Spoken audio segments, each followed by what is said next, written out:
안녕하세요. 책 읽어주는 에셀 강미경입니다. 순복음교회 김정숙 목사님이 남편 김영석 목사님과 40년 목회하시면서 경험한 놀라운 일들, 너와 함께 감아 소개합니다. 1987년 미국 캔자스 순복음교회에서 목회할 때 어느 날 꿈을 꾸었는데 강대상에 선 남편 목사님이 화를 내며 성가대석을 향해 탬버린을 냅다 집어던졌다. 성가대원 중에서 하나님이 싫어하시는 일을 한 사람이 있구나 기도하며 살피기 시작하던 토요일 밤 초인종이 울렸다. 낯선 여인이 사택으로 찾아왔다. 김유미가 이 교회 다니죠? 집을 알려주세요. 내 남편이 그년과 도망을 갔어요. 내가 앞장서서 자매의 집으로 가보니 주차장에 그 자매의 차가 없었다. 우리는 한참 기다렸지만 자매는 돌아오지 않았다. 이튿날 주일 아침 유미 자매가 교회로 들어올 때 조용히 불렀다. 어젯밤 어디 있었니? 친구 집에 있었어요. 솔직히 말해봐. 왜 사모님은 저를 못 믿으세요? 자매는 억울하다며 눈물을 보였다. 그런데 잠시 후 낯선 남자가 교회로 왔다. 직감적으로 어제 저녁에 찾아왔던 부인의 남편임을 알았다. 유미에게 말했다. 오늘 성가대 앉지 마라. 하나님께서 다 알려주셨으니 기회가 있을 때 회개해라 하니 결국 자매는 시인했다. 한국 오살리 금식기도원으로 가서 금식기도하며 회개하고 새 사람으로 돌아와라. 하나님의 용서를 경험하지 못하면 죽을 각오하고 그 전에는 미국으로 돌아오지 마라. 몇 달 후 유미가 다시 미국으로 와서 용서받은 체험을 간증했다. 제가 오살리 기도원에서 금식기도 하다가 신앙 상담을 받으러 갔어요. 그런데 여전도사님이 저를 보자마자 예수님의 이름으로 명한다. 음란 마귀는 당장 나가! 하는데 그 자리에서 제가 쓰러진 후 자유해졌어요. 그 전도사님은 제가 들어올 때 온몸에 알록달록한 비단 구렁이를 감고 들어서는 모습을 보고 나가라고 명령하셨대요. 그 후 직장을 구하여 다른 곳으로 떠난 유미 자매는 하나님 앞에서 깨끗한 삶을 살겠노라 결단했다. 아들 둘을 키우는 젊은 여성도가 급하게 만나자고 연락이 왔다. 남편이 다른 여자를 사랑해서 가정을 버리고 한국으로 떠나겠대요. 그 자매를 위해 기도하던 중 그 남편을 만나라는 감동을 주셨다. 다음 날 아침 일찍 그 남편의 사업장을 찾아갔다. 간단하게 기도하고 직선적으로 말했다. 언제 그 여인을 정리하겠습니까? 기도 중에 하나님께서 보내시어 왔습니다. 잘못된 행실을 회개하지 않으면 하나님께서 침상에 던지시겠답니다. 침상에 던진다는 말은 병이 든다는 것입니다. 병이 든다는 말은 던져진 침상에서 못 내려온다는 것입니다. 즉 죽는다는 말이지요. 그러자 그는 사색이 되어 아무 말도 하지 못했다. 하나님이 기뻐하시는 삶을 살도록 힘주시기를 뜨겁게 기도하고 돌아온 후 그 가정의 문제는 깨끗하게 정리되어 화목해졌고 부부는 교회에서도 열심히 주님을 섬겼다. 회개의 열매로 하나님은 예쁜 딸을 주셔서 온 교회의 기쁨이 되었다. 밀워키 순복음교회에서 목회할 때다. 위스콘신 주립대학은 메디슨에 있고 그 분교가 밀워키에 있어 우리 교회에는 유학생들이 많았다. 전라북도에서 온 한 남학생을 처음 보는 순간 그를 향한 성령님의 음성이 들렸다. 형제님의 아내가 언제까지 하나님께 등을 보이고 있을 겁니까? 하나님과 화목하세요. 그러면 형제님 가정에 답답한 문제가 풀릴 겁니다. 깜짝 놀란 그 형제는 자기 이야기를 했다. 제가 실은 메디슨에 있는 본교로 가야 했는데 분교로 오는 바람에 정부의 국비 보조가 끊어질 상황입니다. 아내는 신앙생활을 잘 하다가 담임 목사님이 7계명을 어겨 간음죄로 넘어지는 것을 보고 마음의 문을 닫고 수년간 교회를 나가지 않고 있어요. 아내에게 오늘의 상황을 말하고 함께 교회에 나오세요. 그리고 형제는 기도 많이 하면서 한국에 나가 문교부 실무진을 만나보세요. 하나님께서 역사하실 겁니다. 이후 청년은 아내와 함께 교회에 나왔고 국비 보조금도 다시 받게 되었다. 나는 LA 외곽에 있는 은혜기도원에 자주 가서 철야 기도를 했다. 한국인뿐 아니라 여러 민족 성도들이 올라와 기도의 함성은 산 정상에서 아래로 퍼져나갔다. 하나님께 마음을 집중하며 기도하는 중 조용하게 주님의 음성이 들렸다. 종아, 집을 선물로 주마. 지금 곧 매입하라. 저는 아무 준비도 없지만 아버지께서 주시면 감사히 받겠습니다. 그렇게 말씀드리고 일을 행하실 하나님을 기대하며 내려왔다. 다음 날 신집사님 가정에서 맛있는 저녁을 대접받고 이야기를 나누는데 집사님이 봉투를 하나 내밀었다. 1만 달러예요. 생전 처음 만져보는 큰돈 1,000만 원이었다. 그 순간 주님께서 집을 사라고 했던 음성이 생각났다. 부동산 일을 하는 집사님의 주선으로 미국 오렌지 카운티 플로튼에 18만 달러짜리 콘도를 사게 되었고 1만 달러로 보증금을 내고 17만 달러는 은행 융자를 받았다. 하나님 은혜로 미국에서 처음으로 집을 가지게 되었다. 고속도로가 가까워 어디든 쉽게 다닐 수 있는 교통이 좋은 곳이었다. 시카고 외곽에 있는 샴버그에서 목회할 때 새 자동차가 급하게 필요했다. 교회에 있는 낡고 오래된 작은 차는 시동이 자주 꺼져 도로 중간에서 멈추곤 해 위험했다. 하나님 아버지, 발을 주세요. 발이 있어야 신방도 하고 일할 수 있어요. 그때 한인마켓인 팔도식품에서 경품 잔치를 하는데 1등이 현대 엑셀 승용차였다. 식품 30달러를 구매하면 티켓을 한 장씩 주었다. 경품 뽑기가 시작되었다. 1등 7063번 계십니까?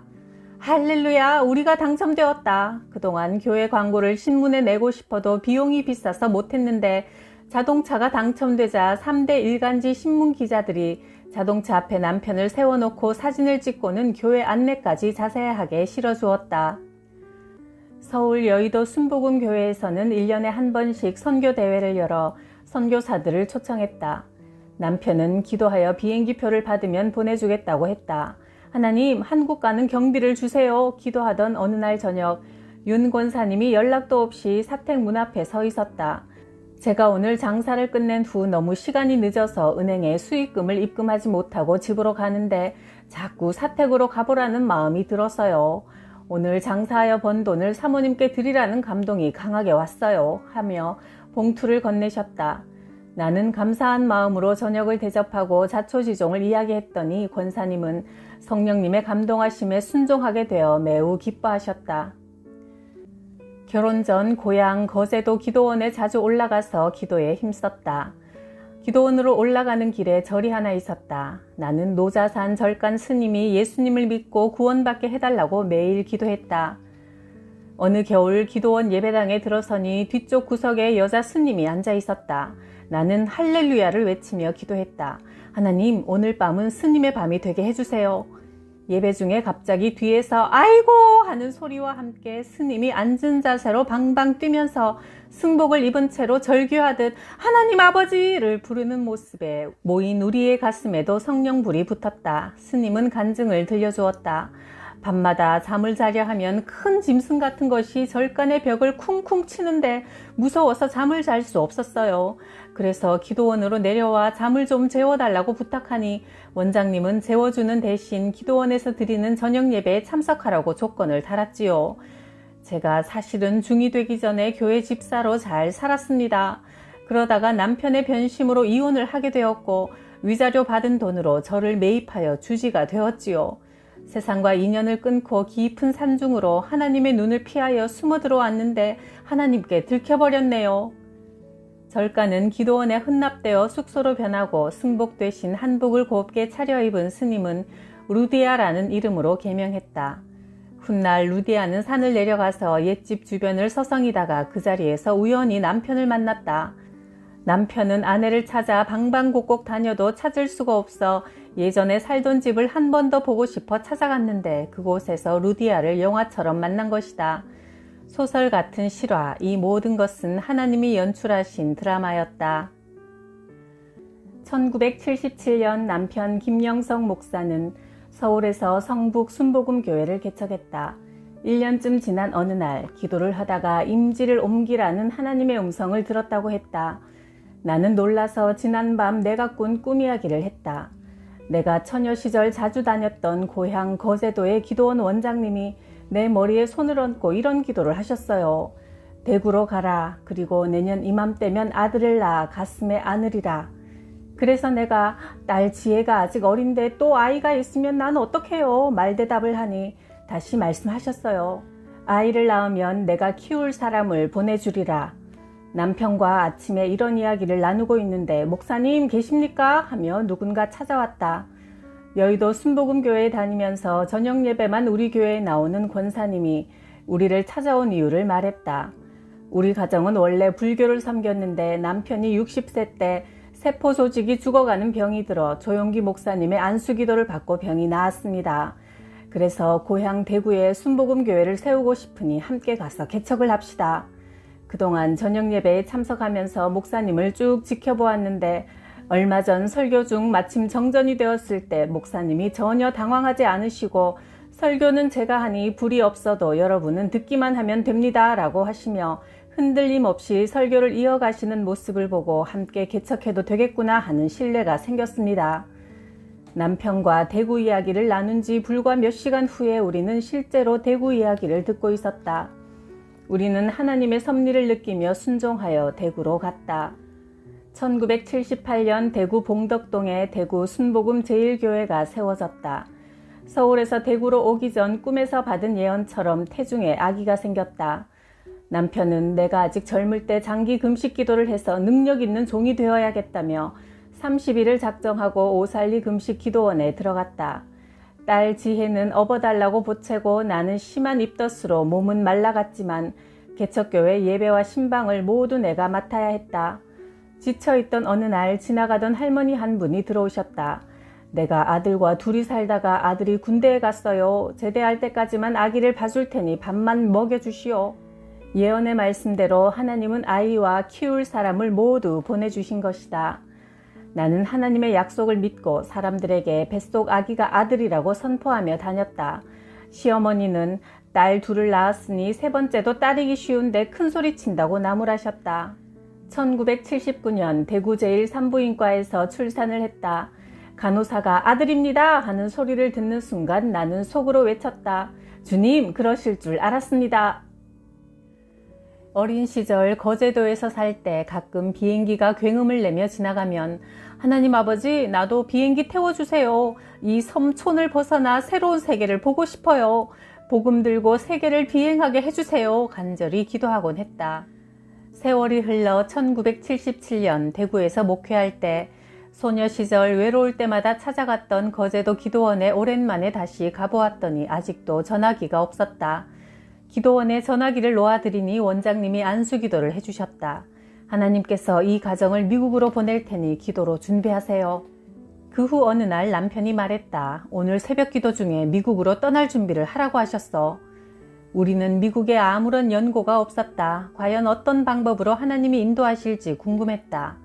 얼마 후 미국에 있는 윤 목사님이 한국에 오셨다가 우리 교회에서 설교를 하게 되었다. 그분과는 같은 대구 지방의 소속이어서 친분이 있었는데 이야기가 오가는 중에 미국으로 돌아가면 초청장을 보내겠다고 하셨다. 대구 교회를 함께 개척했던 최 집사님이 $3,000와 비행기표를 마련해 주셨다. 1985년 9월 30일 김포공항에서 미국으로 먼저 가는 남편을 배웅하고 돌아오는데 하나님 음성이 들렸다. 너희 가족은 1년 후에 다시 만날 것이다. 남편은 밀워키 순복음교회 담임 목사가 되었다. 그 당시 많은 목사님들이 먼저 가서 영주권을 받고 가족 초청을 하려면 3년 이상 걸렸는데 남편은 영주권을 신청할 때 변호사를 통해 가족 모두 함께 신청하여 하나님께서 말씀하신 대로 1년 만에 가족 모두를 데려올 수 있었다. 하나님의 일하심은 한치의 오차가 없이 정확했다. 학교 교사로 있던 여성도가 신방을 부탁했다. 제가 사실은 얼마 전 점집에 가서 점을 봤어요.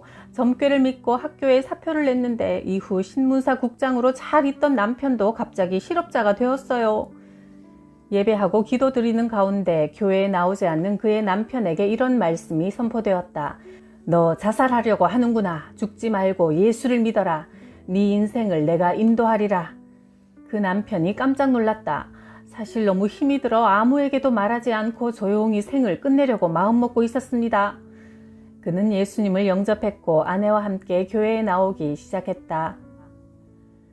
콜로라도 덴버에 있는 침례교회에 부흥회를 인도하러 갔다. 첫날 집회 후 기도받고 싶은 분은 강대상 앞으로 나오라고 초청했다. 100여 명의 성도들이 돌아가지 않고 남았다. 하나님께서 마음에 주시는 감동에 따라 안수하며 기도하는데 덩치 큰 남자의 울음소리가 몹시 거슬렸다. 담임 목사님이 그분에 대해 말해주었다. 한 달 전에 5살 된 딸을 잃고 매일 저렇게 울고 있어요. 나는 그 울음 뒤에 다른 영이 역사함을 감지하고 명령했다. 예수님의 이름으로 명령한다. 슬픔의 영은 즉시 이 아들에게서 떠나가라. 그러자 그 남자는 뒤로 쿵 넘어졌다. 잠시 후 일어나 앉으며 큰 숨을 내쉬었다. 제가 아이를 잃고 한 달 이상 지났지만 직장에도 나갈 수 없고 일상생활에도 지장이 있을 정도로 울음이 그치지 않았습니다.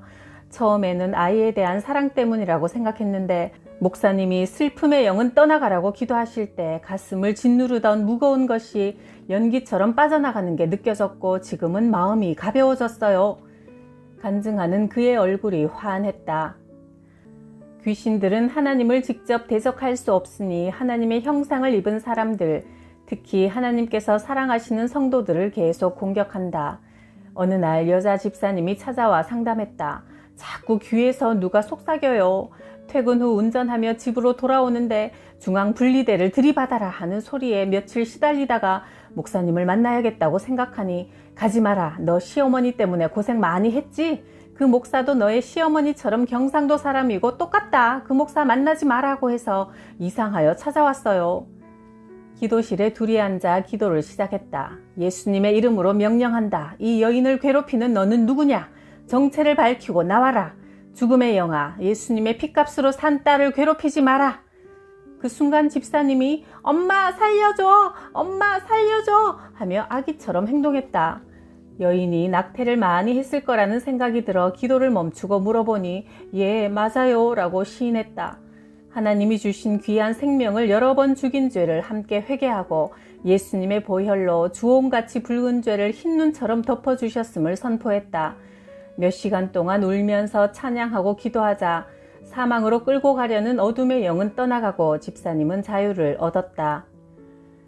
시골 마을을 지나가는데 할아버지 한 분이 멍석에 곡식을 널어 말리고 있는 모습이 보여 집으로 들어가며 말했다. 안녕하세요. 예수님 믿으시라고 인사 왔습니다. 말이 떨어지기 무섭게 할아버지는 곡식 젓던 막대기를 휘두르며 나를 때릴 기세로 소리쳤다. 가시나가 집에 얌전히 있다가 시집이나 갈 것이지 재수없게 남의 집을 돌아다녀? 나는 기선을 제압하기 위해 할아버지! 하고 큰 소리로 부른 후 틈을 주지 않고 바로 말했다. 처녀가 시집가면 아이가 생기지요. 그런데 뱃속의 아기에게 엄마가 아가야 좁지 조금만 참으면 넓은 세상이 있단다 했더니 아기가 엄마 거짓말 하지 마. 여기도 좋은데 엄마 뱃속보다 더 좋은 것이 어딨어 했대요. 그러나 10달이 지나면 이렇게 넓은 세상으로 나오는 것처럼 이 세상이 전부가 아니라 죽은 다음 천국과 지옥이라는 새 세상이 정말 있습니다. 그런데 천국은 이 세상을 만드신 하나님이 사시는 곳이라 죄가 있는 사람은 못 들어가요. 그래서 하나님의 아들 예수님이 우리 죄를 대신 지고 십자가에 달려 죽으셨다가 3일 만에 다시 살아나셨어요. 예수님을 구원자로 믿는 사람은 죄가 없다고 인정받아 천국에 가고 믿지 않는 사람은 자기 죄를 자기가 지고 지옥에 갑니다. 그러니까 할아버지도 예수님 믿으셔야 해요. 그러자 할아버지는 방금 한 이야기 다시 해봐. 처음 듣는 신기한 소리구먼 하며 관심을 보이셔서 목사님을 만나게 해드렸다. 할아버지는 예수님을 영접했고 200호가 넘는 윤씨 시종마을 그 동네에 교회가 들어가지 못했는데 마을 대장인 할아버지의 회심으로 그곳에 비로소 교회가 세워졌다. 1975년 강원도 횡성군 초원감리교회에서 목회할 때였다. 농가의 겨울은 일이 없어 한가했다. 이때 열리는 부흥회는 축제였다. 동태국에 무 넣어 끓이고 떡이며 전이며 넉넉하게 음식을 준비하여 온 동네 사람들과 함께 나눠 먹으며 집회를 가졌다. 은혜가 한창 무르익어 갈 즈음 앞에 앉은 박순자 집사의 행동이 이상했다. 아무래도 악령의 역사 같은데. 집회가 끝나고 강사님을 배웅하고 사택으로 돌아오니 교인들이 사색이 되어 달려왔다. 박 집사가 미쳤어요. 빨리 와보세요. 먼저 그 집에 가서 찬송하고 있으세요. 곧 갈게요. 남편과 함께 강단에 엎드려 하나님의 도우심을 구하는 기도를 먼저 드리고 나서 그 집으로 갔다. 우리가 도착하기 얼마 전 박 집사가 주의 종이 온다 하며 장롱 사이에 머리를 쑤셔 박았다며 거기 있던 교인들이 놀랐다. 우리가 들어서자 박 집사가 먼저 입을 열었다. 기도 소리가 무섭다. 나를 잡으러 왔느냐? 남편이 말했다. 너는 누구냐? 예수님의 이름으로 명하노니 당장 나오너라. 그러자 박 집사가 갑자기 벌떡 일어나 시어머니에게 다가가서 남자 목소리로 말했다. 형수, 내가 형님 대신 일본으로 징용 갈 때 형수가 떡을 쪄줬잖아요. 그때 떡이 익지도 않고 시루가 깨졌잖아요. 내가 탄 배가 파선할 것을 가르쳐준 징조였는데 그때 왜 나를 보냈어요? 시어머니는 그 말이 사실이라고 했다. 징용 가는 사람들이 탄 배가 현해탄을 건널 때 파선되어 많은 사람들이 수장되었다는 증언에 놀랐다. 남편이 다시 명령했다. 죽은 사람의 이름을 빌려 속이는 이 악한 영아, 지금 당장 나가거라. 그러나 그날 밤은 귀신이 쫓겨나가지 않았다. 우리는 매일 밤 그 집에 가서 예배를 이어갔다. 그러다가 남편이 서울에 가서 하루 자리를 비운 어느 늦은 밤 혼자 자고 있는데 방문이 벌컥 열렸다. 문고리를 숟가락으로 고정시켜 놓았는데도 박 집사가 전설의 고양처럼 머리를 풀어헤치고 달빛을 등지고 서 있었다. 순간 나는 반사적으로 일어나 그 이마에 손을 대고 온 동네가 떠나갈 듯 큰 소리로 외쳤다. 예수의 이름으로 명하노니 이 더러운 귀신아 나가라! 그러자 박 집사가 놀라서 갑자기 교회 종을 치기 시작했다. 그 후 박 집사는 제정신으로 돌아왔고 이 소문이 퍼져나가면서 초언니에 예수님 믿는 사람들이 점차 늘어났다. 그중 농토를 많이 가지고 있는 부자 할아버지가 집안에 있던 우상들을 모두 불태우고 예수님을 구주로 영접했다. 이튿날 부자 영감님의 아내와 그 작은 동서가 우물가에서 만났다. 이제 우리가 예수 믿기로 했는데 어젯밤 꿈에 우리 집에서 시커먼 개들이 나가더라. 광에서도 나가고 방에서도 나가고 부엌에서도 나가고. 그러자 작은 동서가 기겁하며 대답했다. 형님, 저도 어제 이상한 꿈을 꿨는데 조상님들이 한복을 차려입고 우리 집으로 우르르 들어서면서 이제 윗집에서 못 살겠다 하며 안방 아랫목에 주르르 앉더라고요. 우리 집 귀신들이 너희 집에 갔나 보다. 그 말에 혼비백산한 아랫집도 예수님을 믿겠다며 예배를 드려달라고 요청해왔다. 부자 할아버지는 소작인들에게도 복음을 전했다. 김서방, 오는 공일날 뭐 하는가? 별일 없습니다. 그럼 그날 교회에서 보세. 초신자의 열띤 전도로 교회는 나날이 부흥되었다. 내가 신학교에 다니던 1973년 30살 된 젊은 아가씨가 교회에 나왔다. 말도 없고 도무지 물을 싫어해 씻지도 않는다니 악령에 사로잡힌 것 같았다. 저녁 예배 시간 갑자기 목사님이 그 아가씨를 향해 위험 있는 목소리로 명령했다. 예수의 이름으로 명하노니 당장 나오라. 그녀가 갑자기 괴성을 지르며 난폭해졌다. 너의 이름이 무엇이냐? 정체를 밝혀라. 나는 혜진이인데 너는 누구냐? 혜진이는 아가씨의 이름이 아니었다. 곁에 있던 아가씨의 어머니가 놀라면서 말했다. 얘가 태어나기 전에 처녀로 한강에 빠져 죽은 고모의 이름이 혜진이에요. 목사님이 다시 선포했다. 고모의 이름으로 위장한 사망의 영은 예수 이름으로 명령하니 떠날지어다. 이제 들켜버렸으니 나갑니다 하더니 아가씨는 축 늘어져 한참 누워있다가 일어났다. 그때 놀라운 일이 벌어졌다. 그녀가 일어나자마자 우물가로 달려가 매서운 겨울이었음에도 아랑곳 없이 몸을 씻었다. 그 모습을 본 나는 무척 충격을 받았고 귀신을 내쫓을 만큼 강한 영역으로 무장하지 않으면 신학교를 졸업해도 소용없겠다는 생각이 들어 더욱 많이 기도에 힘쓰게 되었다.